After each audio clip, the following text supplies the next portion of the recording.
സ്വാമിയേ ശരണമയ്യപ്പ.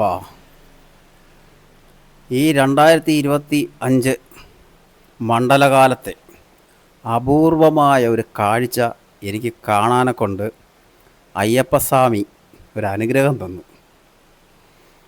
ഇത് ഞാൻ വീഡിയോ ചെയ്തേക്കുന്നത് നീലിമലയിൽ നിന്ന് മേപ്പോട്ട് കയറിപ്പോകുന്ന വീഡിയോയാണ് ചെയ്തേക്കുന്നത്.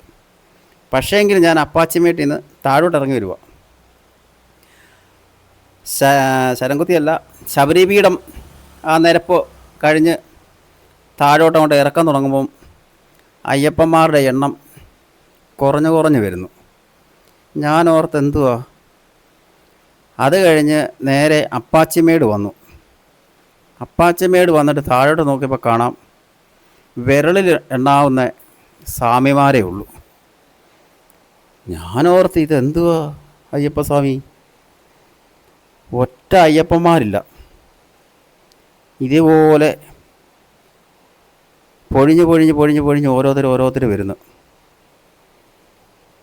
അങ്ങനെ ഞാൻ ഇറങ്ങി വരുമ്പം പോലീസുകാരെ കണ്ടു. ഞാൻ ചോദിച്ചു, സാറേ ഇതെന്തുവാ സ്വാമിമാരാരെയും കാണുന്നില്ലല്ലോ എന്ന് പറഞ്ഞു. അന്നേരം പറഞ്ഞു, ഞങ്ങളിവിടെ ഡ്യൂട്ടിയിൽ നിൽക്കുക, ഞങ്ങൾക്കും എന്തുവാന്ന് അറിയത്തില്ല എന്ന് പറഞ്ഞു. അവർ പറഞ്ഞാൽ അത് ശരിയാ, അവർക്കും എന്തുവാന്ന് അറിയത്തില്ല. സ്വാമിയേ ശരണമയ്യപ്പ. ഇതെന്തുവാ സംഭവം എന്ന് ഞാൻ അറിയുന്നത് പമ്പയിൽ വന്നപ്പോൾ കാണാം.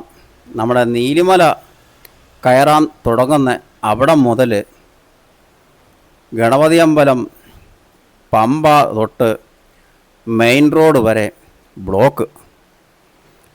അന്നേരം സന്നിധാനത്തെ തിരക്ക് കുറയ്ക്കാൻ വേണ്ടി 1 മണിക്ക് നട അടച്ചപ്പം അയ്യപ്പന്മാരെയെല്ലാം അവിടുന്ന് തൊട്ടിങ്ങോട്ട് തടഞ്ഞ് ഇട്ടേക്കുക. അന്നേരം ഇവിടുത്തെ ക്യൂ അങ്ങ് പോയി മെയിൻ റോഡ് വരെ. ഇനി ഈ മണ്ഡലകാലത്ത് എൻ്റെ ഓർമ്മയിൽ ഇങ്ങനെ നടന്നു വരുന്ന ഞാൻ ആദ്യമായിട്ടാണ്. പിന്നെ ഈ ഒരു സാഹചര്യത്തിൽ നടക്കും. ഇനിയും കർക്കിടക മാസത്തിലെ ഒക്കെ ആ പെരുമഴയത്ത് നട തുറക്കുമ്പം ഞാൻ പോകും. അന്നേരം ഇതേ ഉണക്ക് ഒരയ്യപ്പന്മാരും ഇല്ലാതെ ഞാൻ തന്നെ സ്വന്തമായിട്ട് ശരണവും വിളിച്ച് മല കയറി ശബരിമലയ്ക്ക് അയ്യപ്പ നടയിലെത്തും. ഇനി ഈ ഒരു കാഴ്ച ഇനി മകരവിളക്കെല്ലാം കഴിഞ്ഞ് ഹരിഹരാസനം പാടി നട അടയ്ക്കുന്നിടം വരെ നടക്കുമെന്ന് 99.99% പ്രതീക്ഷയില്ല. സ്വാമിയേ ശരണമയ്യപ്പ.